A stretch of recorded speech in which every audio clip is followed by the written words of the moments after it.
Hello everyone, welcome to History 3560, American Military History 1.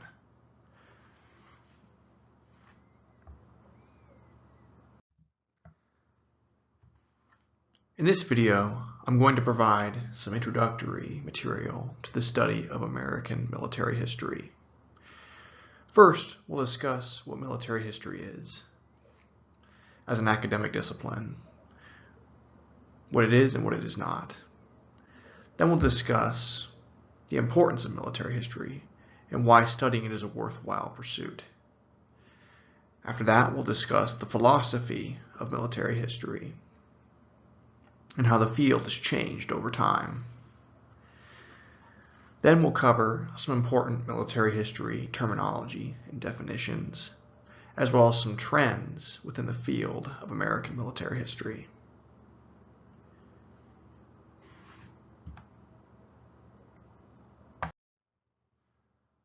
So, what is military history?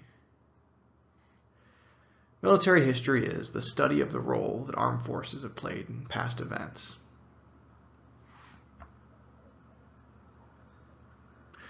This is a fairly simple definition, so we'll add some more information to it. Military history is the study of the role that armed conflicts and armed forces played in past events, with a special emphasis on the people and societies who served in these militaries and prosecuted these wars. This expanded definition puts more emphasis on the people who take part in armed conflicts in the past and how their culture defined the way that they fought wars.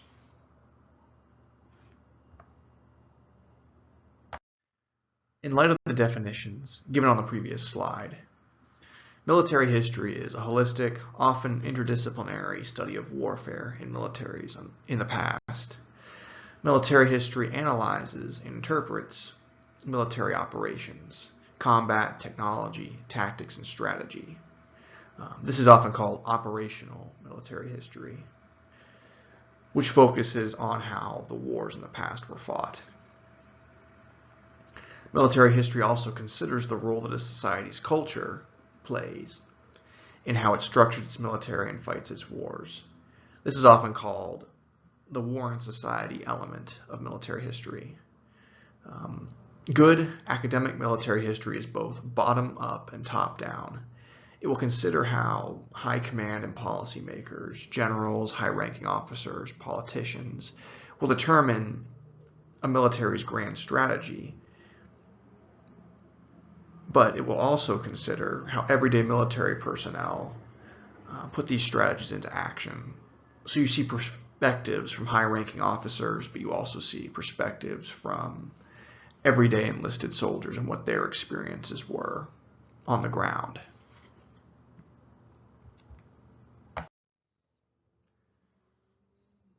Military history is not just about military operations. Strategy, tactics, battles, and high-ranking officers and policymakers. These are topics of discussion, and they are important, but they're not the only thing that military history should focus on. Nor should military history just be about war and society, discussing how cultural and political events affect wars, and how culture will define the way a society chooses to go about armed conflicts. Good academic military history considers both the operational and the war and society implications of how past armed conflicts were fought.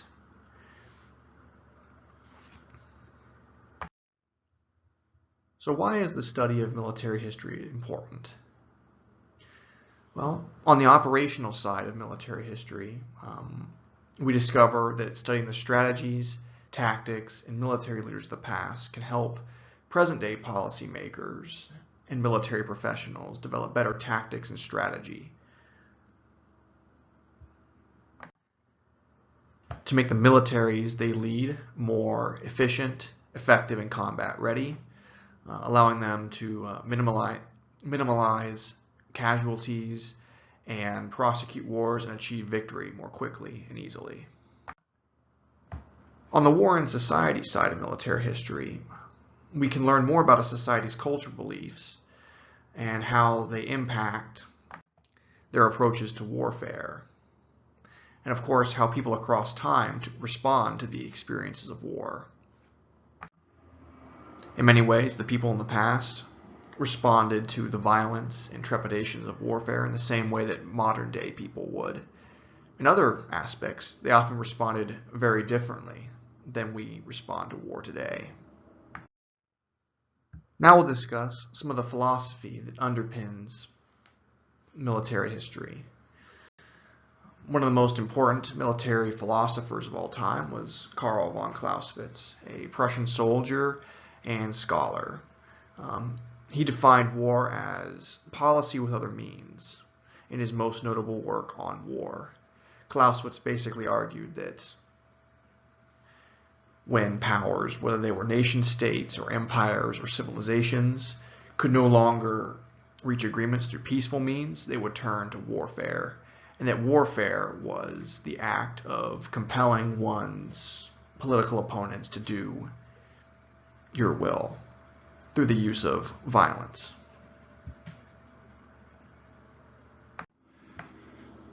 But for Clausewitz, war was far more than just tactics and strategy.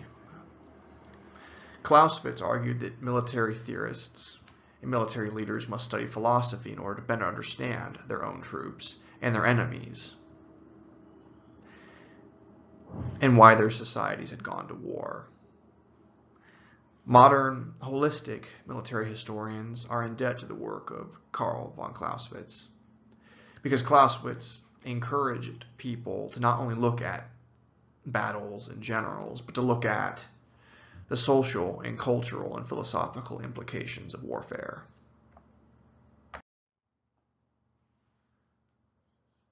Military history as a study actually predates Clausewitz, though.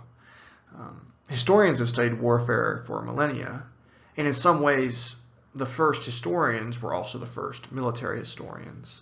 Herodotus, on the right-hand side of this slide, is the father of history, but he focused most of his historical writing on the Greco-Persian Wars in his work known as the Histories.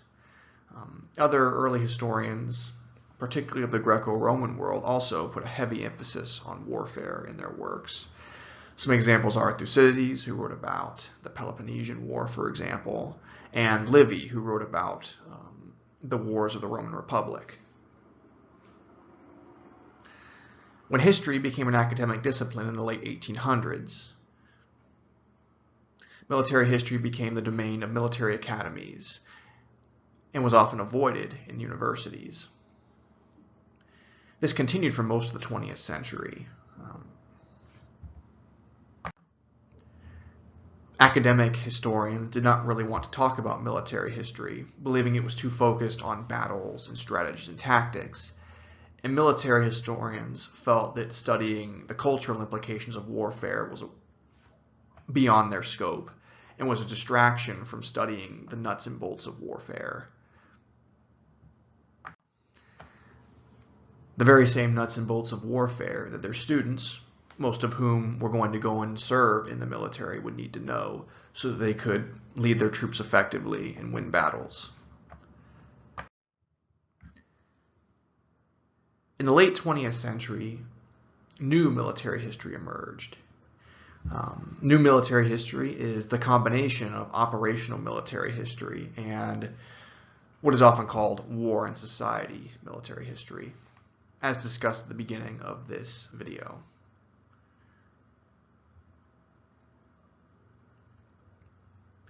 These new military historians wanted to consider operational military history, tactics, strategy, generals, the professionalization of the military.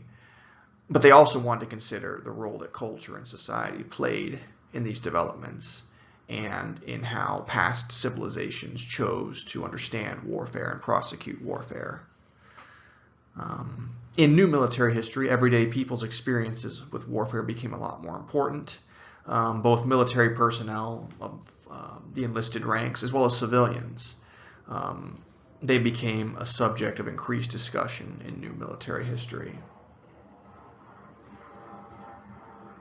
New military history still sees discussions of military operations as important, so that present-day policymakers and military professionals can learn from the battles of the past.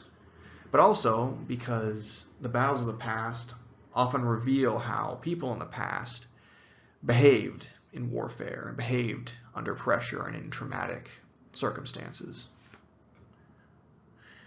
In some ways, so-called new military history of the late 20th century through the present is actually very similar to the works of ancient historians like Herodotus.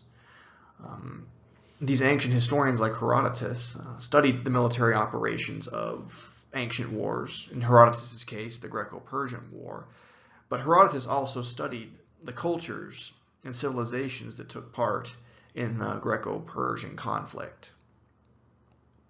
So in some ways, what seems like new military history is actually very old.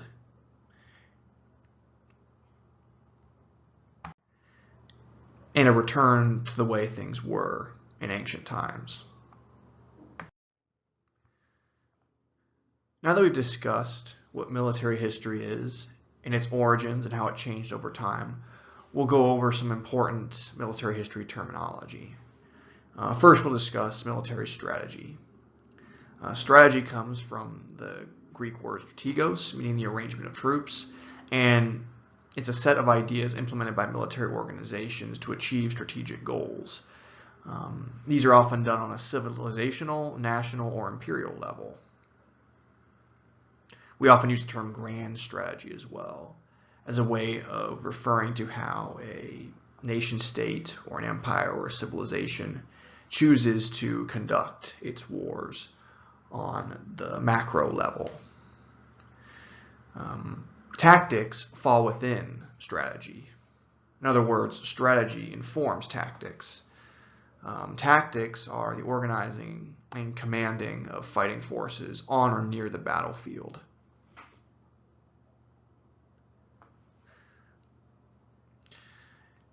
For example, we can use some analogies from chess to explain the relationship between strategy and tactics.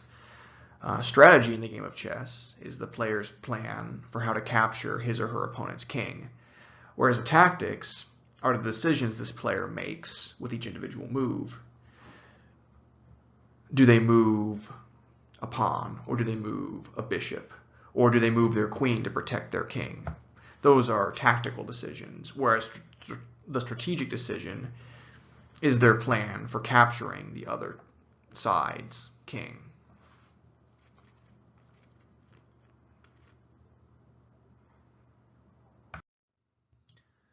Now we'll discuss some other important military history terminology. Within military history, terms for military fighters are used frequently, and there's a variety of terms used. And military historians will strive to be not only as accurate as possible in their terminology, but as precise as possible as well. One such term that military history scholars use frequently is warrior, which comes from the Middle English warrior via the Old French guerrier. A warrior is a person whose occupation is warfare. It's a general term for people who fight in wars, including soldiers, sailors, marines, airmen, etc. The term warrior is often used to describe armed fighters in pre-industrial and non-Western societies, societies that have not undergone what is often called the Western military revolution. Some people think that using the term warrior to describe the fighters of certain societies is unfair. They think that it's a sign of prejudice. I don't see it that way. I think warrior is a good term when used properly. The issue is it can be a bit imprecise. For example, all soldiers are warriors, but not all warriors are soldiers. Another example, it would be accurate to refer to these men on the left-hand side of this slide, soldiers of the U.S. Army during the Spanish-American War, as warriors. But it would be more accurate and also more precise to refer to them as soldiers. The definition of soldier, which comes from the Middle English soldur, possibly through the medieval Latin solidaritas, means one who serves in an army for pay, or one who takes part in military service or warfare, usually someone of the rank and file, like a private. A warrior will fight in wars, but a soldier specifically is part of an army.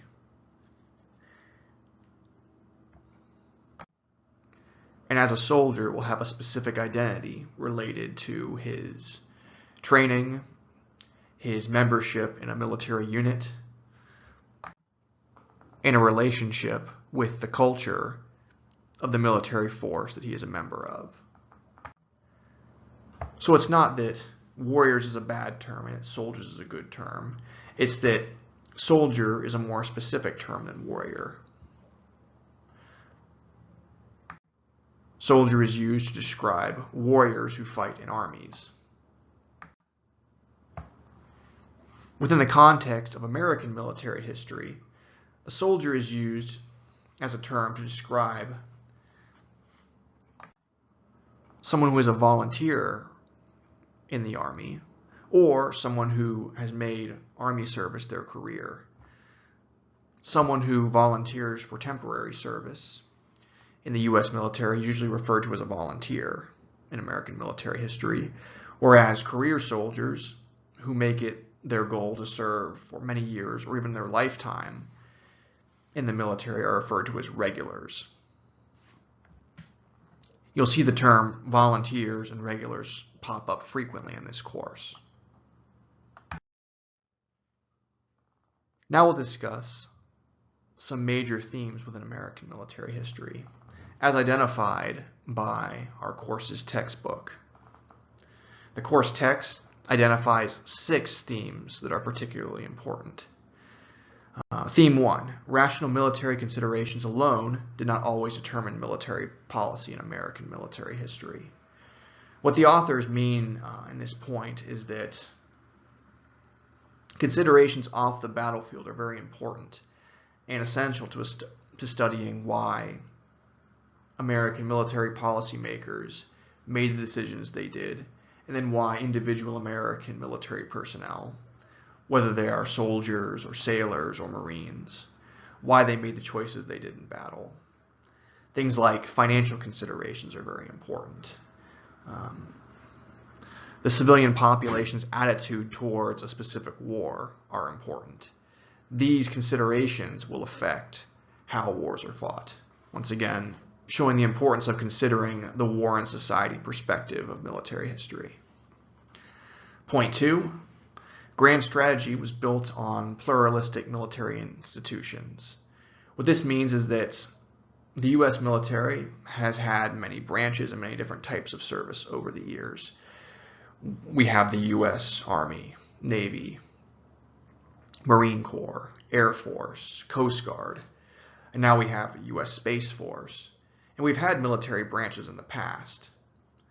But we've also had citizen militias. We've had volunteer armed forces. We've had regulars, career soldiers. These different types of service would impact how the U.S. would plan out military campaigns. For example, fighting a foreign war with volunteer soldiers who serve for very brief terms of service can be very challenging, and it will have an impact on both strategy and tactics, as you'll see throughout this course. Point 3, on the whole, U.S. military policymakers have done a good job preserving America's security. This is true for the most part. American military policymakers have made strategic and tactical errors over the years. There's been many battles that have been lost, for example, casualties that could have been avoided. But in general, American policymakers have done enough to keep the United States independent and to help it be mostly successful in its wars. Obviously, there's going to be exceptions, and we'll discuss those exceptions throughout this course. Point 4, something that's very important and unique to the United States, is the civilian control of the military and civil-military relations. The United States President, head of the executive branch, elected by the American people, is the commander-in-chief of the U.S. military branches. Military officers, even the highest general, are subservient to the U.S. president, although there are checks and balances within this system. The American founding fathers believed that it was important that civilians be in control of the military. This civilian control of armed forces will, of course, affect the strategy and the tactics used by America's military over time. Point 5. Armed forces in America have become more professionalized and nationalized over time. We're really going to see this in the first half of American military history, which covers the history of American militaries from colonial times to the turn of the 20th century. You'll see that the use of citizen soldiers and volunteers and militias becomes less important over time, and that the use of regulars or professional soldiers who have more military training, who serve in the military for longer, this becomes more important. Obviously, there will be exceptions to this trend throughout the period, but in general, the United States and American armed forces become more professionalized with time, and they also become more nationalized with time, which means they're directly under control of the United States rather than under control of a state militia, or a state volunteer force. These, of course, are the predecessors of the United States National Guard, state armed forces that are controlled by the states but can be used by the federal government as well under certain circumstances. So you'll see that America's armed forces become more professionalized. The training increases over time, but then there's more national control as opposed to state and local control as well. This will, of course, increase also. Lastly, technology and industrialization play an increasingly important role in how Americans have fought wars. American military policymakers and military professionals have tried to use the best technology that was available. Point 1, often external military considerations prevented the use of the newest technology, which of course have significant effects on the tactics and strategy used by the American armed forces.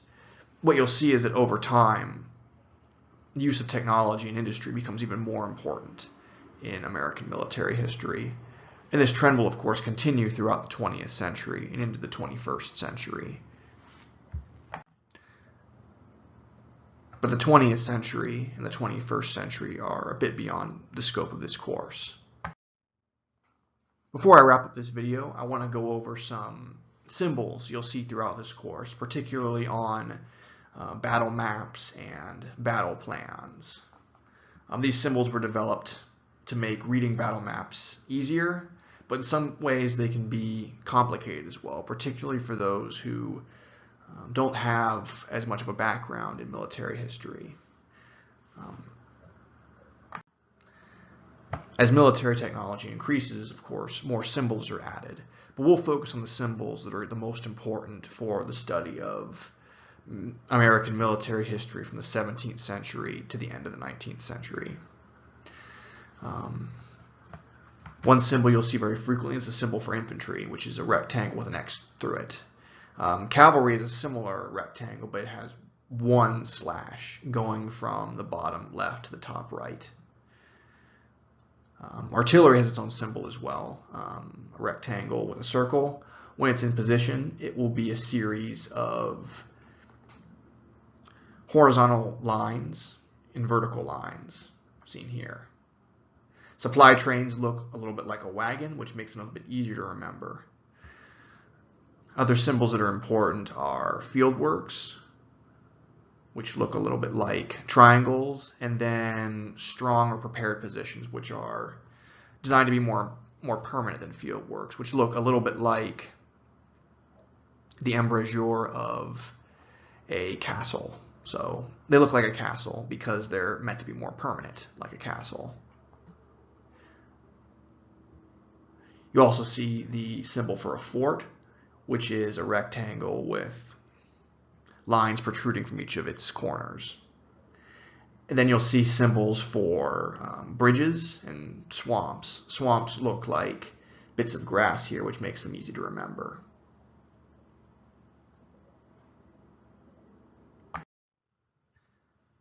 Here are a couple of other very important symbols you'll see throughout this course. On the left is the symbol for a bridge. Some of the most important battles in American military history took place at bridges.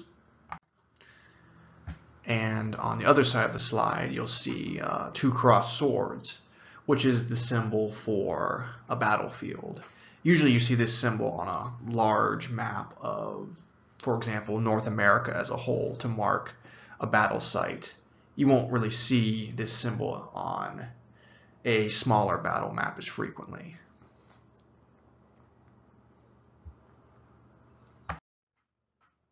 So to sum things up, military history is a dynamic, holistic field that considers not only military operations of past societies, but how these societies' cultural beliefs impacted the way they took part in warfare. Military history as a field gives historians a framework for understanding how Americans have engaged in armed conflicts in the past, as well as the relationship between American culture and warfighting. There's several important commonalities in how Americans have approached warfare across time. They are rational military considerations alone do not always determine military policy. Grand strategy was built on pluralistic military institutions. On the whole, U.S. military policymakers have been successful in securing America's security. Civilian control of the military and civil-military relations are very important. Armed forces have become more professionalized and nationalized over time in America. And lastly, technology and industrialization played an increasingly important role in how Americans have fought wars. And you'll see these themes play out throughout the course.